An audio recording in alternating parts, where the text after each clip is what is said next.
Las Angeles ਦੇ unified school district ਆ ਉਹਨਾਂ ਨੇ ਕਿਹਾ ਆ ਵੀ ਉਹ ਮਾਸਕ ਮੈਂਡੇਟ ਆ ਉਸ ਨੂੰ ਚਾਲੂ ਰੱਖਣਗੇ।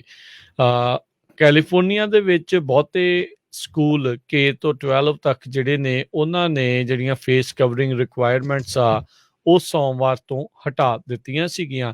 ਵੀਕਐਂਡ ਦੇ ਉੱਤੇ ਸਟੇਟ ਦੇ ਦੁਆਰਾ ਵੀ ਇਹ ਜਿਹੜਾ ਮੈਂਡੇਟ ਆ ਉਸ ਨੂੰ ਲਿਫਟ ਕਰ ਦਿੱਤਾ ਗਿਆ ਸੀਗਾ। ਪਿਛਲੇ ਮਹੀਨੇ ਲਾਸ ਐਂਜਲਸ ਕਾਊਂਟੀ ਦੇ ਅਧਿਕਾਰੀ ਨੇ ਕਿਹਾ ਸੀਗਾ ਵੀ ਉਹ ਸੂਬੇ ਦੇ ਇਸ ਮੂਵ ਦੇ ਨਾਲ ਚੱਲਣਗੇ ਤੇ ਜਿਹੜੇ 80 ਸਕੂਲ ਡਿਸਟ੍ਰਿਕਟਸ ਉਹਨਾਂ ਦੀਆਂ ਕਾਊਂਟੀਜ਼ ਦੇ ਵਿੱਚ ਹੈਗੀਆਂ ਆ ਉਹ ਉਹਨਾਂ ਦੇ ਉੱਤੇ ਛੱਡਿਆ ਜਾਊਗਾ। ਅੱਜ ਲਾਸ ਐਂਜਲਸ ਦੇ ਯੂਨੀਫਾਈਡ ਸਕੂਲ ਡਿਸਟ੍ਰਿਕਟ ਨੇ ਇਹ ਫੈਸਲਾ ਲਿਆ ਆ।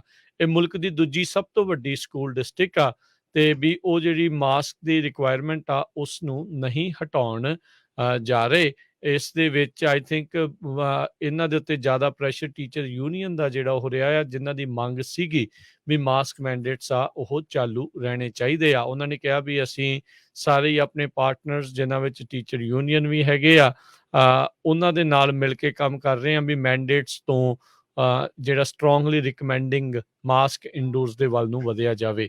ਸੋ ਤਕਰੀਬਨ ਪੂਰੀ ਦੁਨੀਆ ਭਰ ਦੇ ਵਿੱਚ ਹੁਣ ਜਿਹੜੇ ਮੈਂਡੇਟਸ ਆ ਉਹ ਹਟਣ ਦੇ ਕਗਾਰ ਦੇ ਉੱਤੇ ਆ ਚੁੱਕੇ ਨੇ। ਫਰਾਂਸ ਦੇ ਵਿੱਚ ਵੀ ਜਿਹੜਾ ਵੈਕਸੀਨ ਪਾਸਪੋਰਟ ਜਾਂ ਉਹ ਸਾਰੀਆਂ ਚੀਜ਼ਾਂ ਆ ਉਹਨਾਂ ਨੂੰ ਹੁਣ ਹੌਲੀ ਹੌਲੀ ਉੱਥੇ ਵੀ ਹਟਾਇਆ ਜਾ ਰਿਹਾ ਆ। ਯੂਰਪ ਦੇ ਵਿੱਚ ਸਭ ਤੋਂ ਸਖਤ ਜਿਹੜੇ ਮਾਸਕ ਦੇ ਲੈ ਕੇ ਜਾਂ ਵੈਕਸੀਨ ਦੇ ਕਾਨੂੰਨਾਂ ਦੇ ਵਿੱਚੋਂ ਫਰਾਂਸ ਇੱਕ ਸੀ। ਜੀ ਅਗਲੀ ਖਬਰ ਵੱਲ ਚੱਲੀਏ ਤੇ ਇੱਕ ਬੋਡੀ ਪਾਰਟਸ ਲੱਭੇ ਹੈਗੇ ਇੱਕ ਬੀਬੀ ਦੇ। ਕੈਲੀਫੋਰਨੀਆ ਦੇ ਵਿੱਚ ਇਹ ਮਿਸਿੰਗ ਸੀਗੀ। 26 ਸਾਲਾਂ ਦੀ ਇਹ ਬੀਬੀ ਜਿਹੜੀ ਆ ਇੱਕ ਰਗਡ ਟ੍ਰੇਨ ਦੇ ਵਿੱਚ ਉਸਦੀ ਬੋਡੀ ਉਹਦੀ ਜਿਹੜੀ ਆ ਲੱਭੀ ਗਈ ਹੈਗੀ ਆ ਤੇ ਉਸਦੇ ਜਿਹੜੇ ਪੇਰੈਂਟਸ ਆ ਉਹ ਇਹ ਕਹਿ ਰਹੇ ਆ ਵੀ ਉਸ ਨੂੰ ਡਿਪਰੈਸ਼ਨ ਦੀ ਪ੍ਰੋਬਲਮ ਹੈਗੀ ਆ। ਸੋ ਇਸ ਕਰਕੇ ਜਿਹੜਾ ਆ ਉਸ ਨੂੰ ਲੱਭਿਆ ਗਿਆ ਹੈ।